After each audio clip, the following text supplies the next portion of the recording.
Hello, good people. Welcome to the show. This is Zip. I hope everyone is doing fantastic out there. You're having a good day, good evening, absolutely fantastic week. Yes, sometimes crypto feels just like that. Brand new in the crypto world, and it's exciting, it's exhilarating. And then we experience our first market dump and so on and so forth after holding for so many years.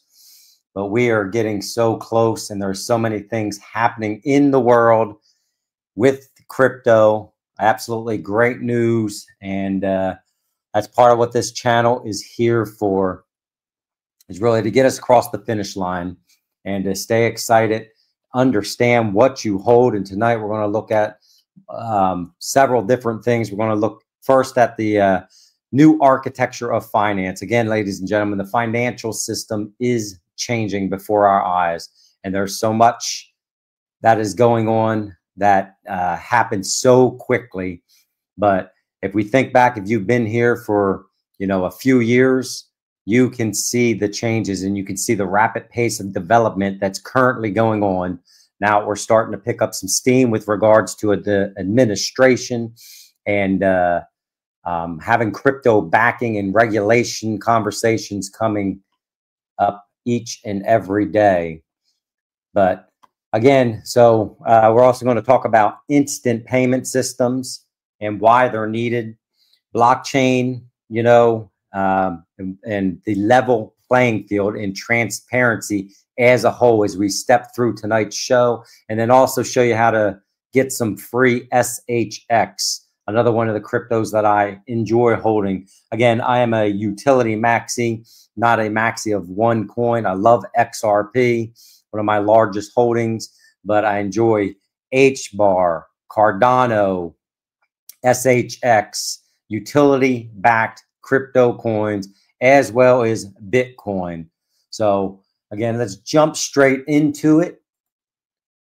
And yeah, his phone's been ringing off the hook. My phone's been ringing off the hook as well, as mainstream is starting to come in and they're starting to hear crypto each and every day talked about on the television. You think back 6 months ago and we did not have this. So let's take a listen to this, and props to Tony Edward of the Thinking Crypto podcast as he was interviewing Chris Giancarlo.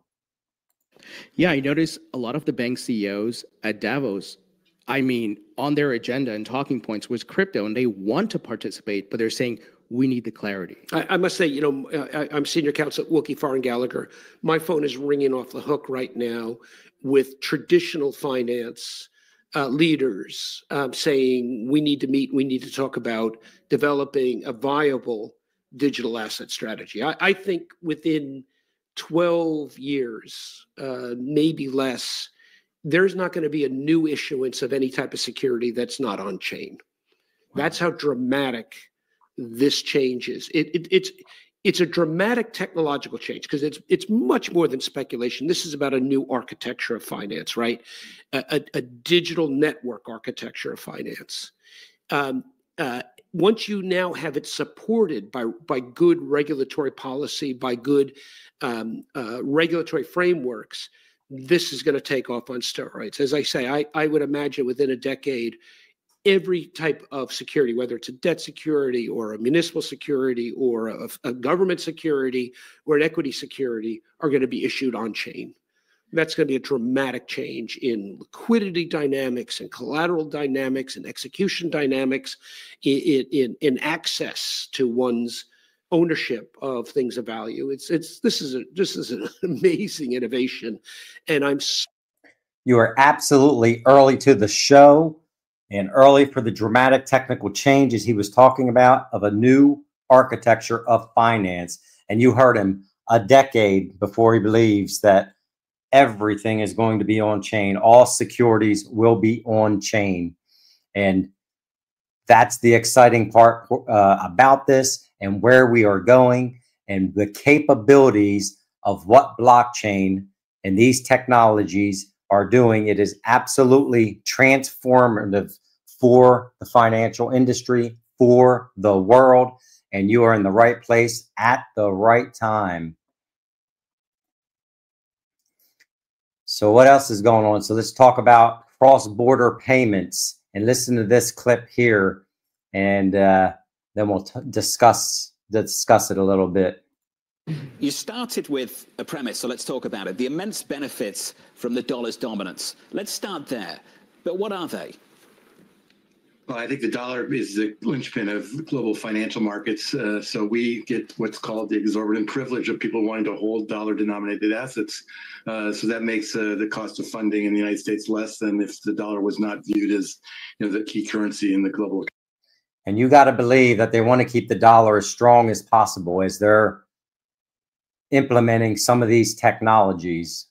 Economy, but there, that's not necessarily ordained forever, and there are steps we can do to make that more likely to be sustained in the future. And one thing is to make some progress on cross-border payments. Payments cross-border are extremely expensive, especially for small retail payments like remittances. They cost maybe as much as 6-7%. This could be brought down tremendously if we developed instant payment systems nationally and then linked them together. A number of countries have good instant payment systems. Brazil, India, for example. The U.S. is basically nowhere. We have two systems, but nobody uses them. Everybody uses cards and debit cards, Venmo or PayPal. So we need to do something to reinvigorate the U.S. instant payment systems. And then once we have that, we need to start to take steps and to link it together with other instant payment systems around the world. If we do that, we can actually lower the cost of payments dramatically and cement the dollar as a key reserve currency. Do you see the Fed actually getting on this in any capacity? So do we know of any technologies that can provide instant payments? Anything that we may be invested in, say like XRP, XLM, SHX, any of those technologies probably would fit the bill, would they not? And that's where we are going. We need to get to an instant payment. They are modernizing the financial institutions, so it's a click of a button and we can send money and transact just like we send email. And that is absolutely where we're going. So this was spot on with what he was discussing. Now, stepping over to the technology itself and looking at the technology, again, we talk about interoperability, and I put a video out, Axelair, a couple days ago, and this is kind of going through what Axelair is doing, but we want interoperability. And I always say it is not going to be one winner takes all. It is going to be multiple winners, and they're all going to have their place, and it is going to be an interoperable system with everything that is coming on chain, from treasuries in the future, real estate, movement of money, cross-border payments, peer-to-peer payments. All of this technology is going to be used. So let's read through this quote or this thread here and then discuss a little bit as we go along. So he says, chain maxis are missing the point when it comes to the next major unlock for blockchain. The future of finance is not a single blockchain. It is a network of 1 million chains operating as one ecosystem. Here's why it matters for financial institutions and XRP. I don't know about 1 million chains, but we're going to find out. So we have point-to-point, peer-to-peer, kind of like what we have in the financial systems today. And then we have a hub and spoke environment. Most people don't understand that bridges holding billions got hacked because corners were cut on decentralization. Specifically in Axelair in 2020, we spent 2 years doing the right thing, where it was securing the future of global finance. There is no blueprint. And Axelair connects 70 chains through a decentralized network. And I'm not so much speaking to Axelair and as an investment. I'm looking at it as an interoperable system, and what Axelair is doing, being able to connect all of the systems. If you haven't watched my deeper dive on Axelair and you want to see what they're doing, go ahead and go into that video. But he goes on to say, just as IP, TCP, TLS provided the foundation for the interconnected internet, which we know today, Axelair's tech stack provides an infra for connecting blockchains. At its core, it's got the GMT processor that's running, that's connecting multiple chains. And again, it's the bigger picture of interoperability. To be clear, the promise of interoperability isn't in the new use cases. It's in connecting fragmented blockchain applications into seamless experience for users and institutions. That's how we navigate a world of 1 million chains and onboard the next billion users to crypto. And who are the next billion users that are coming to crypto? It's not just retail. It's the institutional value that is going to come on chain, that is going to pump our bags and flow into tokenization. So interoperability, ladies and gentlemen, that's what it is. Now, how about this from Vincent Van Code? Why will banks use crypto blockchains in the near future? Because banks are currently trusted to hold balance and to make their ledger balances. Banking charters, compliance at all the costs, billions for both government and banks, and of course the customer. Now, having clear, transparent blockchains where Treasury assigns fiat via tokens makes the job of keeping compliant much easier. There's transparency there. It's easier. It's faster. And guess what else can't happen? Just like we're seeing with the Doge crew right now, and as they're looking into different agencies within the United States and finding all kind of misappropriations of funds, that can't happen because the banks, the institutions, everyone is held at an accountable level. And we can see where the money's going and know how the money is moving. Again, a level playing field. And we also know that banks are not traditionally looking out for the customer at all times. Now, are they? We are feed to death and charged to move money that we want to move when we should be able to move it at fractions of a penny with the technologies that we speak about here on this channel, and not be surcharged and spend $35 on a wire transfer or whatever it may cost to move money. And again, that's the bigger macro view of where everything is going, and just absolutely the greatest time to be alive to see all of this going on. So everybody's getting on board here. So we see Ondo Finance partners with Trump's World Liberty Financial to bring tokenized real-world assets on chain, integrating USDY and OUSG and more to World Liberty's ecosystem. Another large partnership, and it's a broader picture to see where we're going. Remember, World Liberty is the Trump's environment. Donald Trump is supporting crypto. I don't know what else you need to know to see where things are going to be going in the very near future. Again, just news, exciting. I don't know if it's right, if it's wrong, or whatever, but it's happening. So we as holders should be paying attention to it and just take advantage of the environment that we're in. Again, if you're brand new to this, and I look at some of the comments sometimes and I can tell probably newer to this environment, it is a crazy, crazy environment, but you want to be engaged. And I'm trying to show you the macro view, no matter what coin you own. Again, it could be XRP, it could be ADA, which I'm going to drop another video here in a little bit on ADA, some bullish news coming out with ADA. And I believe they're going to have a phenomenal altcoin season as we get ready to go into this bull run. But I just want you to be comfortable and confident so that you understand the larger view, so you're non-emotional and you're not worried about the dips in the market and anything that may be going on that appears to be negative.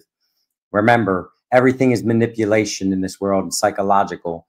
And if you allow that to control you, you will sell inadvertently. So just stay on course. You're in the right place, in my opinion. Not financial advice, and please do not over leverage. Now we're going to get a little bit deeper here. So I wanted to read through this thread because it's going to show the bigger picture again of where we should be going with this technology and what the technology can do. So it says here, why has Malawi received over 350 million in US aid every year, yet remains one of the world's poorest countries? It's not just Malawi. Over 223 billion was distributed globally in 2023, yet many nations continue to stagnate. Now, I know what some of you are thinking is because many of their governments are corrupt, and I would not disagree with that. As you go on through here, though, it says what we're trying to do is fix poverty by pouring in money, but that's like trying to save a sinking boat and bailing out water. It's not going to work. The bigger case is, yes, we want to create a level playing field, but what's the solution to that? So we're not wasting funds and we're not wasting money. The solution isn't more aid, it's better infrastructure. What is that infrastructure? Blockchains like XRP, XLM, SHX, Cardano, XLM. Governments were supposed to build legal systems to track ownership, but many have failed. Well, the ownership in the legal system is on the blockchain because it's immutable and it cannot be changed. And that is where we are going. It's going to be a bright, bright future. So what if there was a way to use technology to provide that solution where politicians have failed us over and over again? Ownership would need to be verifiable, secure, and accessible to all. You guessed it, blockchains allow property rights to be recorded on a public ledger. And that is the key, ladies and gentlemen. And that is the larger picture. I know we want price to go up. I know we want immediate gains. And that's kind of the society that we live in. But all of this has been going on for several years. And the momentum, the snowball, the flywheel is picking up. And as it picks up, the price is going to follow. So just stay up and stay engaged. Now, how about this? Who doesn't like free money? I don't know how many of you are in SHX. I've made a few videos on that project as well. But here's a way to earn free SHX. Just like I dropped last night, Fold came out yesterday with a card that you could collect Bitcoin with. Well, this one is SHX rewards. And they're coming out, you know, with this card. You can go out to the Stronghold website and you can apply for this card as an early participant in the pilot. And every time you go and buy a coffee, you go and buy some groceries, some gas, you can earn yourself some SHX. And remember, the great thing about that is as you're as you're gaining this SHX and you're holding it in your, you know, your wallet or however this is set up, it's going to go up in price. So as it goes up in price, you're going to be making more money on the side. So absolutely phenomenal. I think as we're now starting to see more regulation and positive talk coming out of the CFTC and other areas, there's going to be more competition in this area. And we're going to see a bunch of different cards that are going to be coming out. So again, SHX, if you want to earn some free and you don't mind having a credit card to do it, and you pay that credit card off every month because that's what we do, that's a card out there for you to go ahead and try. But I hope everyone enjoyed the content tonight. And again, I'm getting ready to put out another video. I'm going to build a video on Cardano with some news that came out with them. Just too much to put into one video. But with that, be safe, protect yourself, drop any comments that you want out there. I've seen some really awesome comments here of late. And maybe in the beginning of the show, I'll start posting some of those comments up and we'll just have some fun with them. But we're on the right track, ladies and gentlemen. Keep your mindset straight. And with that, Zip is out.